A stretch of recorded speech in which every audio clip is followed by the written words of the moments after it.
আপনার চেহারা নূরের মতো উজ্জ্বল হয়ে যাবে শুধুমাত্র যদি একটি আমল আপনি করতে পারেন। অজু করার সময় পানি যখন আপনার চেহারায় দিবেন, আপনার চেহারায় পানি দেওয়ার সময় শুধুমাত্র একটি দোয়া আপনি পড়বেন, আপনার চেহারা থেকে মেস্তা, ব্রণ এবং চেহারার বিভিন্ন রকম কালো দূর হয়ে যাবে এবং চেহারায় সৌন্দর্য এবং লাবণ্য ফুটে উঠবে এবং চেহারায় যেন নূর চলে আসবে ইনশাআল্লাহ। অনেকে দেখা যায় সুন্দর কিন্তু দেখতে ভালো লাগে না, কিন্তু অনেকে কালো কিন্তু তারা দেখতেও ভালো লাগে।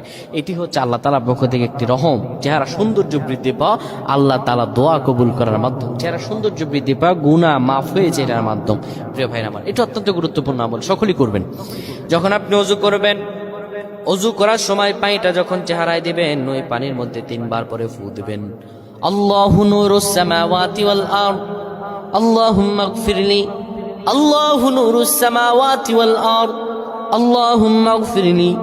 এই দোয়াটি 3 বার পরে সেই পানির মধ্যে ফু দিয়ে পানিটা চেহারার মধ্যে লাগাবেন। আমার আল্লাহ আপনার চেহারার মধ্যে